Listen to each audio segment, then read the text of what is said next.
Welcome to Ashwini TV news. Morbi అనే ఒక గుజరాత్లో ఒక ప్రాంతంలో ఒక పెద్ద బ్రిడ్జ్ కూలిపోయి 140 మంది చచ్చిపోయినా ఏ ఎన్డీఎస్ఏ బోదు, ఎవడు బోడు, ఏ ఏజెన్సీ బోదు. 140 మంది చావులకు ఫలానావాడు బాధ్యుడు అని ఒక బాధ్యతాయుతమైన ఏ ఏజెన్సీ మాట్లాడదు, కేంద్ర ప్రభుత్వం మాట్లాడదు, గుజరాత్ ప్రభుత్వం మాట్లాడదు. బీహార్లో 4 రోజులకు ఒకసారి ఒక్కొక్క బ్రిడ్జ్ కూలుతున్నా అడిగే నాతుడు లేడు.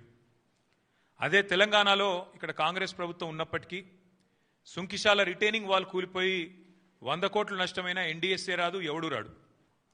అట్లాగే ఎస్ఎల్బీసీ టన్నల్ వీళ్ళ అవినీతి కమిషన్ల కక్కుర్తితో అది నిజంగా మళ్ళా తిరిగి రివైవ్ చేసే పరిస్థితి ఉందా లేదా అని కూడా సోయి లేకుండా, కనీసం ఆలోచన లేకుండా, ఇంగిత జ్ఞానం లేకుండా పూర్తి స్థాయిలో కుప్పగూలిపోయి 8 మంది చచ్చిపోయి దగ్గర 100 రోజులు దాటిపోయినా ఇప్పటి వరకు ఉత్తమ కుమార్ రెడ్డి మాట్లాడాడు, రేవంత్ రెడ్డి మాట్లాడాడు, కేంద్ర ప్రభుత్వంలో ఉన్న ఒక్క మంత్రి మాట్లాడాడు.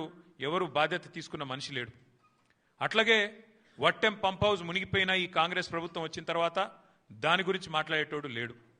అట్లాగే పెద్దవాగు ఒకసారి కాదు 2 సార్లు కొట్టుకొని పోయిన ప్రాజెక్టు అడిగేవాడు లేదు. కానీ కాళేశ్వరం విషయంలో మాత్రం హరీష్ రావు గారు, కేసీఆర్ గారు 100 సార్లు చెప్పారు.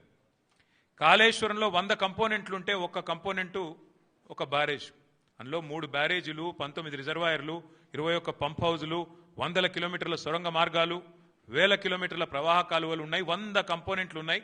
ఆ 100లో ఒకటి మేడిగడ్డ బ్యారేజు. అందులో మొత్తం 371 పిల్లర్లుంటే 3 బ్యారేజీలు కలిపి 2 పిల్లర్లలో ఒక దగ్గర పగులు వచ్చింది. దాన్ని పట్టుకొని దున్నపోతూ ఈనింది అని కాంగ్రెస్ వాడంటే దుడ్డెను కట్టేయమని బీజేపీ వాడు 2 రోజుల్లో ఎన్డీఎస్ఏ రిపోర్ట్ అని వడ్డించి ఎన్డీఏ రిపోర్టు బీజేపీ ఆఫీసులో తయారు చేసి ప్రజల్ని భ్రమింపజేసే ప్రయత్నం చేసినారు. దానికి తిరుగులేని విధంగా ఎల్ఎన్టీ అనే సంస్థ ఏ సంస్థనైతే పార్లమెంట్ భవనం కట్టిందో, ఏ సంస్థనైతే కాంగ్రెస్ పార్టీ కేంద్ర కార్యాలయం కట్టిందో ఆ సంస్థ మొన్ననే స్పష్టంగా చెప్పింది, ఈ నివేదికను మేము తిరస్కరిస్తున్నాం. ఎన్డీఎస్ఏ రిపోర్టు ఇది చెత్తబుట్టలో పడేయడానికి తప్ప ఎందుకు పనికిరాని రిపోర్ట్ అని చెప్పినారు.